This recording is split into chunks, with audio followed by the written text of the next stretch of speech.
There is no rent control in Barcelona, neither in Spain. So our main problem was what is called no-fault evictions. We call them invisible evictions. Das nonaments invisibles in Catalan. People was being forced out of their homes because they couldn't pay rents. Okay. But on the other hand, there was a phenomenon that was not that visible, which was people who was moving out of their homes because they were offered a rent hike at the end of the lease. So that's why we developed what we called the Stay Put campaign. Because no marchen. No marchem, or in Catalan we call ens quedem, or nos quedamos, we stay put. Right. Which is a historical campaign for tenant movements. In New York, since the early 20th century, they've been organizing around this motto, we stay put. And we came up with this because it was a way of saying, if you come to us with a rent hike and your landlord is offering you to move out of the property, if you don't pay this rent hike, no matter, stay put. You're gonna stay put, let's try to organize. Sí, bueno, es importante que, por ejemplo, esto no es una lucha individual, que no solamente me pasa a mí, que no, es una lucha de una problemática social y política, y esto no va a parar. ¿Por qué? Porque hay unos intereses, llámense un fondo voltor, llámense grandes propietarios, gente que se está enriqueciendo a raíz o a cuesta nuestra. Y no hay ningún límite. La ley, toda la ley, le favorecía a ellos, solo a ellos. Ellos iban sacándose de la manga, pues mira, ahora me pagas tanto, pero no cumplen tampoco con los contratos, porque no te arreglan el piso. La gente le pedía, pues mira, se me ha roto la caldera, no se la arreglaban, no invertían en nada, ni cumplían con los contratos, pero sí a la hora de pedir dinero y pedir esto, sí.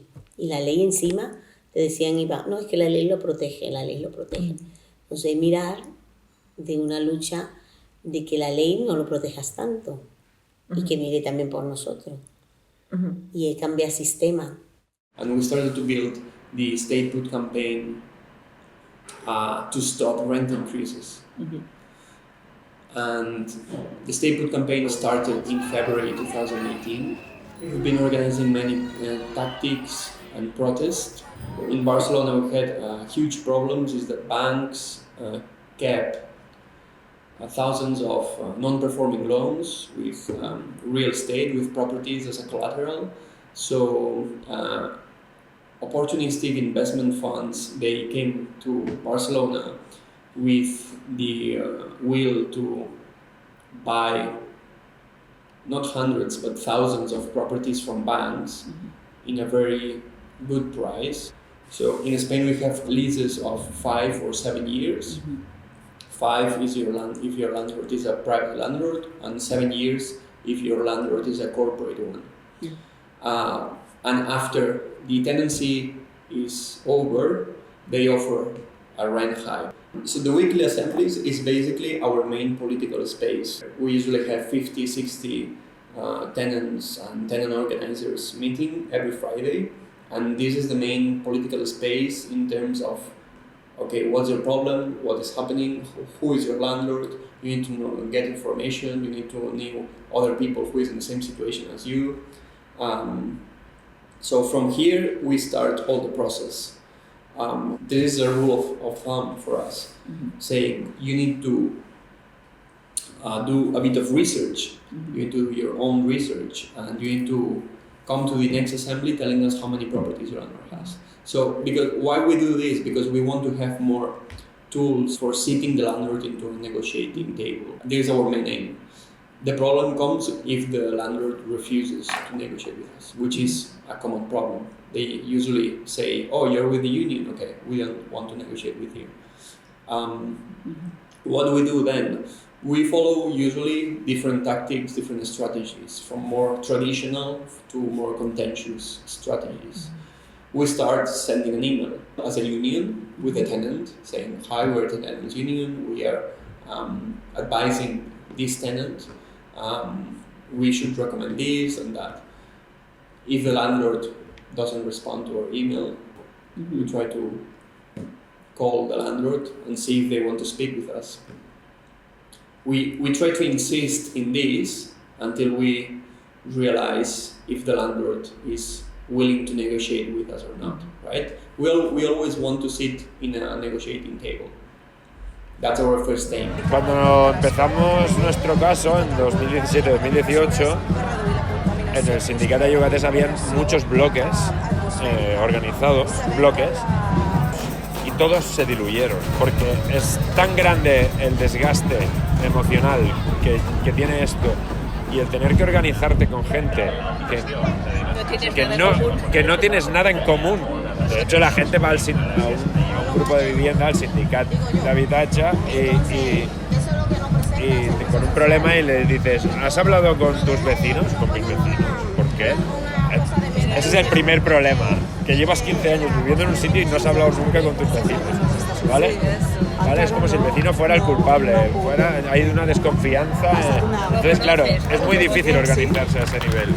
Entonces, cuando está bien, en un momento bueno, tiene un potencial muy fuerte a nivel mediático y a nivel de lucha. If we don't achieve this after weeks, right, then we pursue a more contentious strategy. We do our own research and say, okay, who is the landlord? Do they have offices or not? And we try to pay a visit with one tenant or two tenants or the tenants who wanted to come, just to see if we can get a negotiating table. If this is not successful, then we keep pressing, let's say, until we get the negotiating table. As long as we think that this is fair, right? If this problem is not being solved, what shall we do? Okay, this is when we organize more contentious tactics. One of them is showing up in the landlord's offices protesting. Say, okay, if you don't want to talk to us, we'll come 100 people or 200 people to your offices with banners, with singing, with anything we can do, so that you can listen to us, to our demands. Pero son parte del sindicato de jugadores. También, de jugadores de Barcelona, sí. Claro, como no había sindicato aquí, fuimos al sindicato de jugadores de Barcelona, que acababa de empezar, ¿vale? Y bueno, estuvimos ahí, bueno, todavía estamos. Sí, 6 años. Sí, es una lucha eterna la de la vivienda. Sí, eterna. Es eterna. Y del mundo, allá en Sudáfrica, también en Cape Town, en Brasil, donde estuvo el mes pasado, pero ocupan edificios y luchan y luego... Aquí el tema de la ocupación cada vez está más complicado. So, if the contentious politics is not being successful, we try to decide in the assembly what kind of other strategies could be pursued, but we follow it in what we call an upward movement. Like, let's say, if the landlord is a huge corporate landlord, what we do is say, okay, how can we organize now so that they feel more pressure? It's not only going to their offices, it is also going to the media. Sindical, força sindical,